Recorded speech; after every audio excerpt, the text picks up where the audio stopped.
Oh, Derek, you ready? Okay. Uh, Great. Hey guys, welcome to Joe Knows. Thanks for being here. We had a wedding here on Sunday and I'm just taking down, I think they call this tool. Just taking it down, getting ready. Hopefully there'll be another wedding here soon. But I'm so glad you're with us this morning. At least it's morning here for me. I don't know when you're going to watch it exactly. But we are kind of wrapping up a talk on about children and parenting for a lifetime.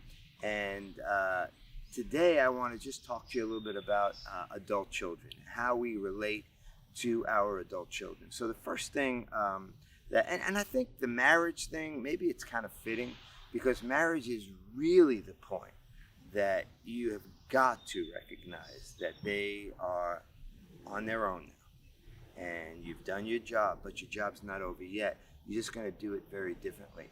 So with adult children, and not just when they're married, but even as they move out of the house and they go off to college, something I learned about we're talking about having influence, parenting for a lifetime. And I told you that parenting effectively involves influence, not merely authority. And because the authority wears out, as we've talked about, and as they get older, you begin to have an effect on their lives through influence. You have an influence. It's who you are in their eyes, and the things that you say cause them to really think as they make the choices and decisions of their life. So the first thing I want to say when you have adult children, and this is something that you can begin it when they're teenagers, slowly but surely, is this. You stop asking questions. Okay?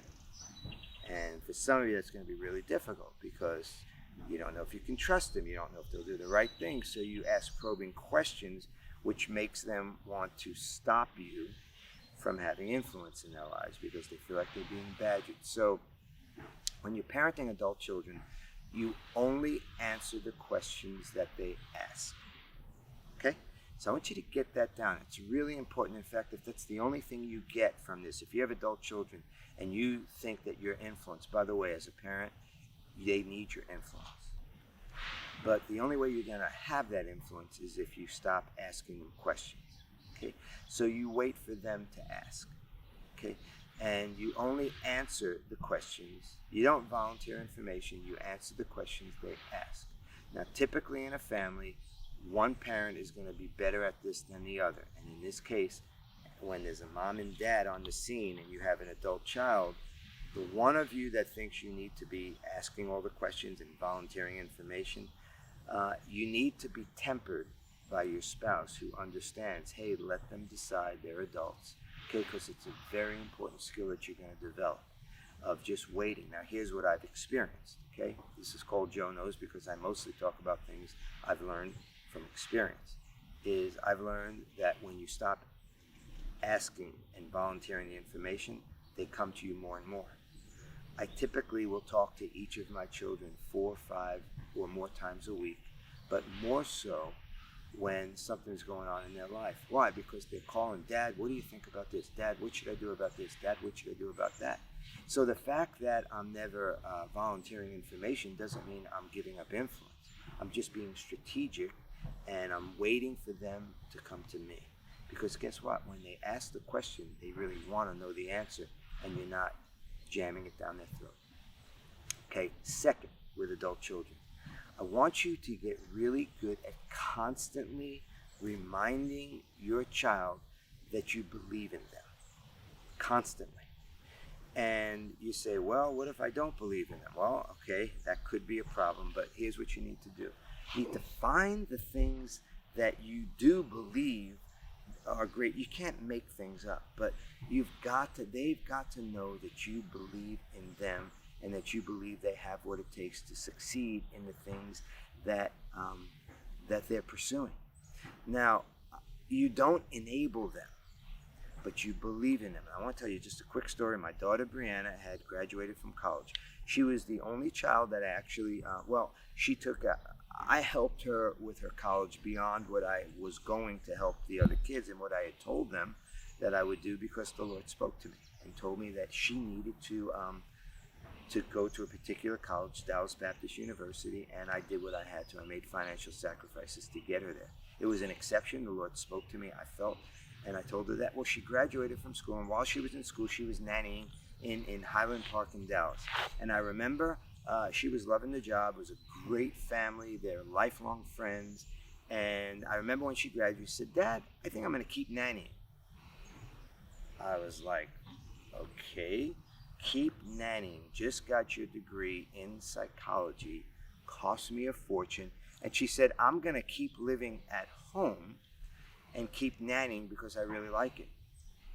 And I was like, okay, Bree, now you got to parent that. And I began to think about it, and I said, I did not send her to school, sacrifice financially, so she could stay a nanny. Wasn't the plan.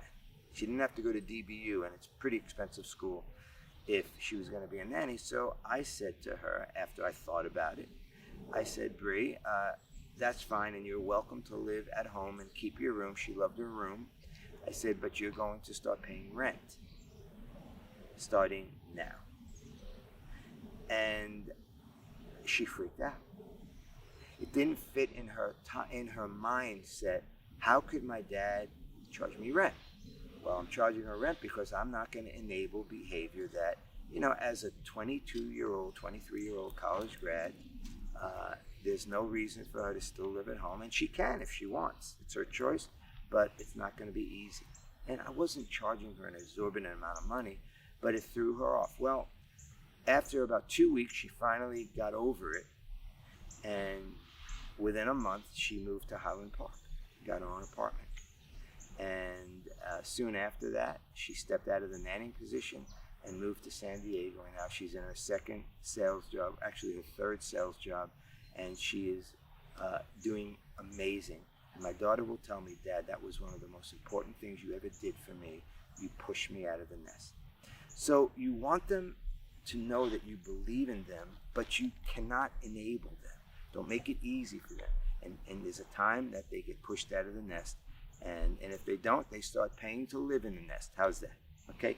So, third, okay, when your child marries, you need to understand something. If it's a boy, they're not your little boy anymore. Okay? And if it's a girl, you've got to release her to that man that she's married. So what I say, and I only have one of my 3 kids is married. The other 2 are moving toward that. Perhaps they're with the people they're going to marry. Time will tell. They'll make that choice. But when they have a relationship, you want to stand beside them, but never come between them. When they get married, a brand new family is born. And if you as a parent are causing them trouble, are causing the spouse to question whether their newfound spouse, whether their loyalty is to mom and dad, first of all, you teach them it's not to be to mom and dad, it's to be to the person that God called them to be one with. By the way, in marriage, it's the only place in the Bible where God says 2 people become one. So if they're one with each other, their loyalty has to be to each other and not to you as parents. So you stand beside them, but never, ever, ever come between them. And the last thing I want to say, I'm just getting good at this thing. Well, I hope I'm getting good. I'm trying. I'm learning about parenting adult children. My kids are all adults. Only one is married. But I learned something from my wonderful daughter-in-law. Her name is Kelsey. She thanked me for something that I guess it's not something that I was doing. It's something I wasn't doing.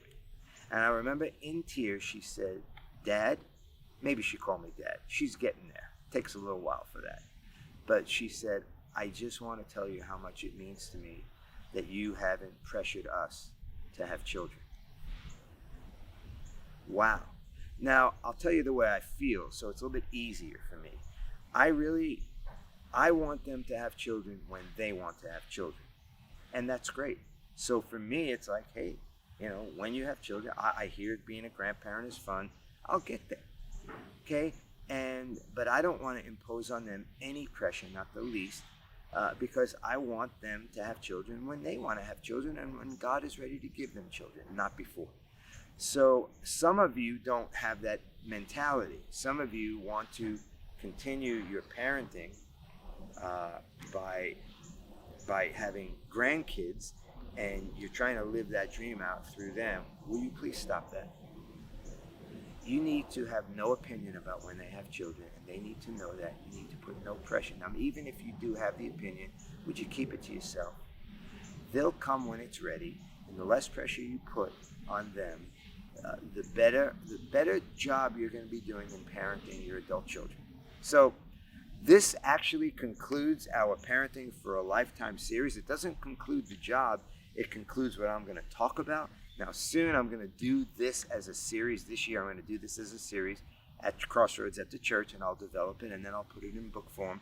And then I'm so excited to say that in 2022, Lord willing, I'll be doing parent coaching.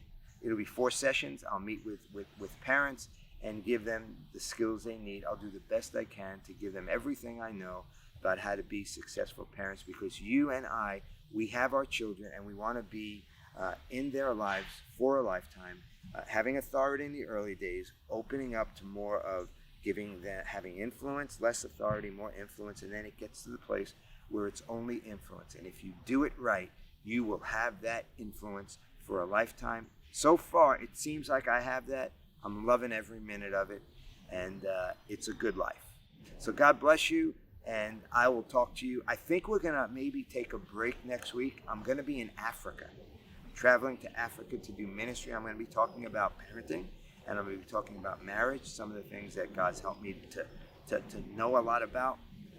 So we'll skip next week, but the week after we'll start a brand new series, and the Lord's going to show me what it is we're going to talk about, probably on the plane, either on the way to Ghana or on the way back. But I'll be back in 2 weeks with Joe Knows. We'll continue. God bless you. Have a great week. Pray for me while I'm in Africa. See you.